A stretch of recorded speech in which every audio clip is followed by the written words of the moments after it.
దిశ TV. తెలంగాణలోని ప్రసిద్ధ పుణ్యక్షేత్రమైన శ్రీ యాదాద్రి లక్ష్మీనరసింహస్వామి టెంపుల్కి వెళ్తున్నాము. ఇప్పుడు అక్కడ స్వామివారిని దర్శించుకొని అలాగే ఆలయం ఎలా ఉంది, చుట్టుపక్కల ప్రాంతాలు అవన్నీ కూడా ఒకసారి చూద్దాం రండి.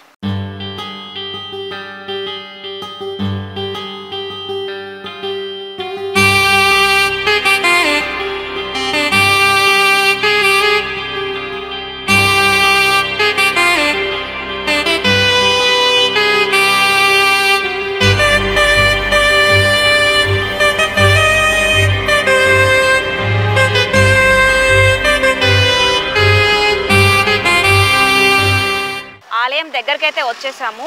వైకుంఠ ద్వారం దగ్గర ఉన్నాము. ఒకసారి అలా వెళ్ళి ఫ్రెష్ అయ్యి లోపలికి వెళ్ళి స్వామివారిని దర్శనం చేసుకొని వద్దాం.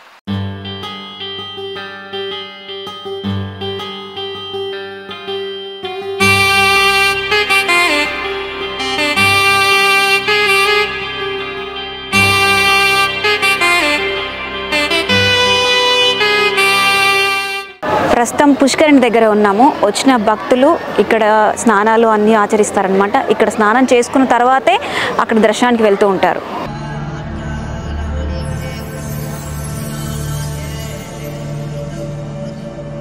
ఇలా వైకుంఠంగా అలరారుతున్న యాదాద్రిలో ఎన్నో ప్రత్యేకతలు. ఆలయ కోనేరులో స్నానం చేస్తే చాలు భయపీడలు పోతాయని, కష్టాలు తొలగిపోతాయని నమ్ముతారు. ఈ కోనేరుని విష్ణుకుండం అని కూడా అంటారని ఆలయ ప్రధాన అర్చకులు చెబుతున్నారు. రాక్షస సంహారం చేసి లోక కళ్యాణం చేశారన్న సంతోషంతో స్వామివారి కాళ్లని బ్రహ్మదేవుడు ఆకాశ గంగతో కడిగారట. ఆ ఆకాశగంగ లోయలో నుంచి పారి విష్ణు పుష్కరిణిలోకి చేరిందని, అందుకే ఈ పుష్కరిణికి కూడా చాలా ప్రాముఖ్యం ఉందని అంటారు. ఇందులో స్నానం చేసి స్వామివారిని సేవించిన వారికి సకల కోరికలు తీరతాయట.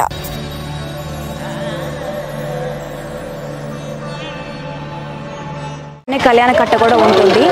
ఇక్కడే వచ్చిన భక్తులు స్వామివారికి జుట్టు సమర్పిస్తారన్నమాట.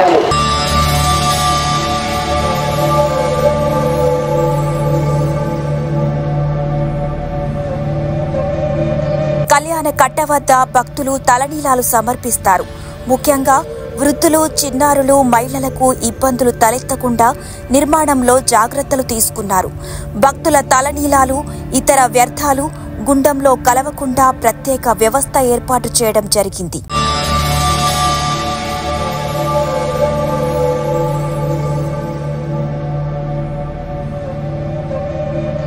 కొండ కిందే సత్యనారాయణ స్వామి వారి వ్రత మండపం ఉంటుంది. ఇక్కడ సత్యనారాయణ స్వామి వారి వ్రతం చేయించుకున్నాం అనుకునేవారు ఇక్కడికి వచ్చి వ్రతాలు చేయించుకుంటూ ఉంటారు. దాదాపుగా 500 మంది నుంచి 700 మంది 800 మంది దాకా రోజు వ్రతాలు చేయించుకుంటూ ఉంటారు. అదే ఏదైనా పండగ సమయంలో మాత్రం ఇంకా భక్తుల సంఖ్య ఎక్కువ అయ్యే అవకాశం ఉంటుందన్నమాట.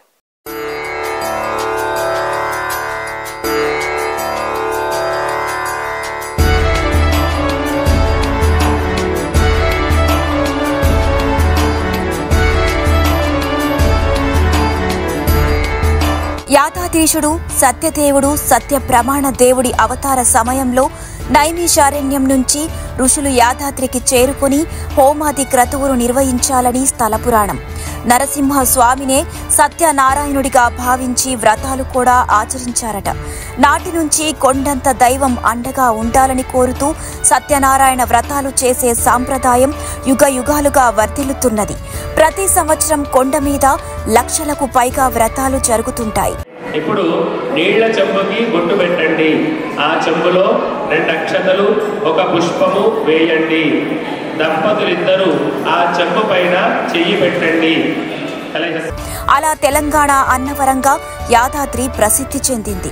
ఈ క్షేత్రంలో జరిగే వ్రతంలో పాల్గొన్న భక్తులకు సకల శుభాలు కలుగుతాయని నమ్మకం. శ్రావణం, కార్తీక మాసాల్లో వ్రతాలు భారీ సంఖ్యలో జరుగుతాయి. మీరు చూస్తున్న తిరుమాడ వీధులు. ఇక్కడే స్వామివారి ఉత్సవ విగ్రహాల ఊరేగింపు జరుగుతూ ఉంటుంది.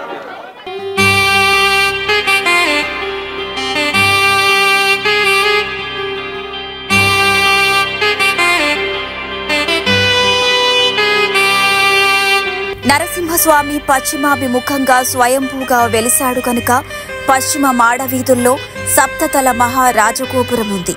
దాని ముందు వేంచేపు మండపం, స్వామివారి పల్లకి రథయాత్రలకు, ఊరేగింపులకు వెళ్లేందుకు, తిరిగి వచ్చాక కాసేపు సేద తీరేందుకు ఏర్పాటు చేశారు.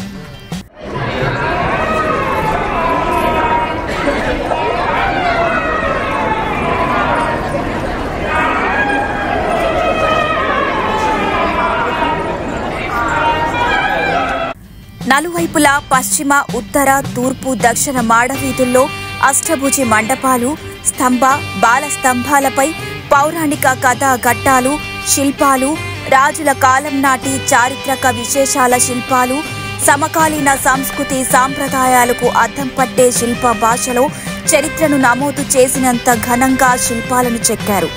తూర్పు మాడవీధిలో ఆగ్నేయ దిశలో బ్రహ్మోత్సవ మండపం, ఆ మండప ఉత్సవాలకు ప్రత్యేక పంచలోహ క్యూలైన్లను ఏర్పాటు చేశారు. ఇప్పుడు మీరు చూస్తుంది తూర్పు రాజగోపురం. ఇక్కడ నుంచే భక్తులు శ్రీవారి దర్శనం చేసుకుంటారు.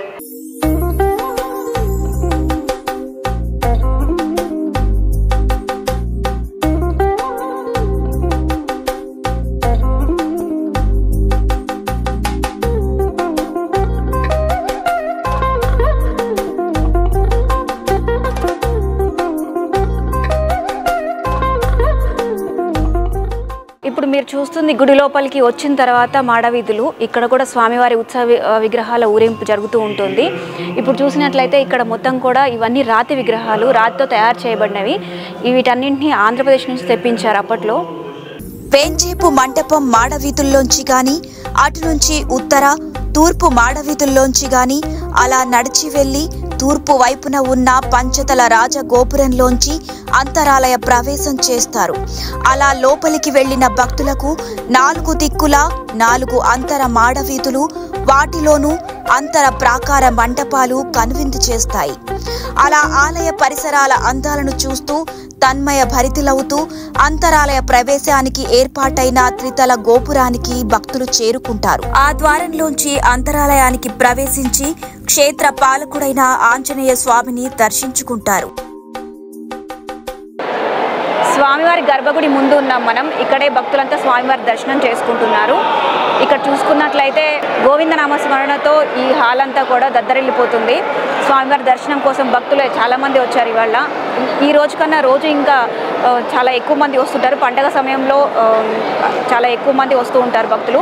ఇక్కడ చూసుకున్నట్లయితే సువర్ణ పుష్పార్చన జరుగుతూ ఉంటుంది ఇక్కడ స్వామివారికి. ప్రధాన ఆలయ ఆవరణలో అడుగుపెట్టిన మరుక్షణం వైకుంఠపురిలో ప్రవేశించిన అనుభూతి పొందుతాం. నిజంగా యాదాద్రి ఇలవైకుంఠమే. ఆలయంలోని ప్రతి శిల్పం హరితత్వాన్ని చాటుతోంది. ప్రతి నిర్మాణం నరహరి లీలలను వినిపిస్తోంది. అడుగడుగునా ఆధ్యాత్మిక అనుభూతిని పొందుతూ అణువణువున శరణాగతిని నింపుకుంటూ భక్తులు అడుగు ముందుకేస్తారు. ఆద్యంత రైతుడి కటాక్షం పొందుతారు. విశ్వక్షేత్రంగా రూపొందిన యాదాద్రి లక్ష్మీ నరసింహ క్షేత్రం బంగారు వన్నెతో భక్తులను కనువిందు చేస్తోంది. యాదగిరి క్షేత్రం అనంత కోటి స్వర్ణకాంతులీరుతోంది. సాలగ్రామ సమూహమైన యాదాద్రిలో అణువణువు నృసింహ స్వరూపమే. ఇందుగలడందు లేడని సందేహము వలదు అంటూ స్వామి అనంతత్వాన్ని చాటి చెబుతాయి.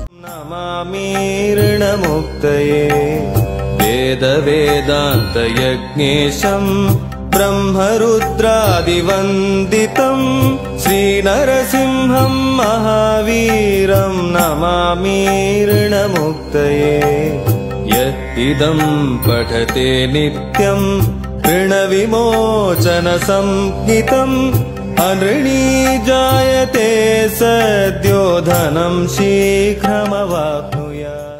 పైన లక్ష్మీ నరసింహస్వామి దర్శనం చేసుకున్న తర్వాత కిందికి వచ్చే భక్తులు శ్రీ పర్వతవర్ధిని రామలింగేశ్వర స్వామి టెంపుల్ దగ్గర ఆగి లోపల ఉన్న శ్రీ రామలింగేశ్వర స్వామిని దర్శించుకొని వెళ్తూ ఉంటారు. ఒకసారి మనం కూడా వెళ్ళి దర్శించుకుందాం రండి.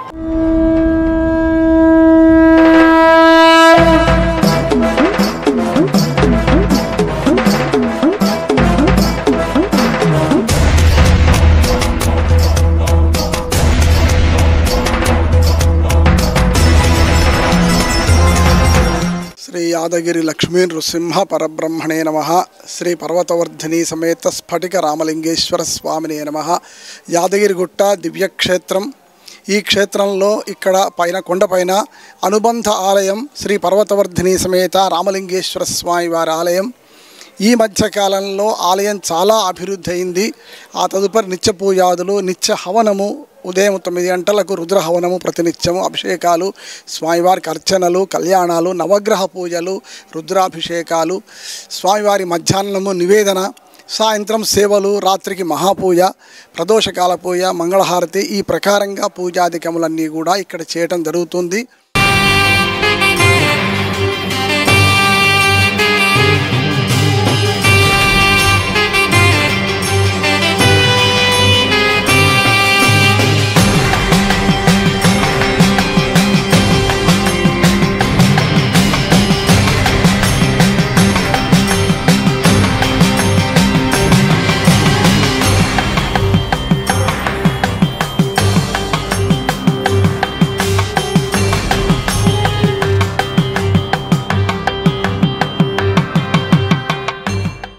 శ్రీ యాదగిరి లక్ష్మీ నరసింహస్వామి దర్శనం చేసుకున్నాం కదా.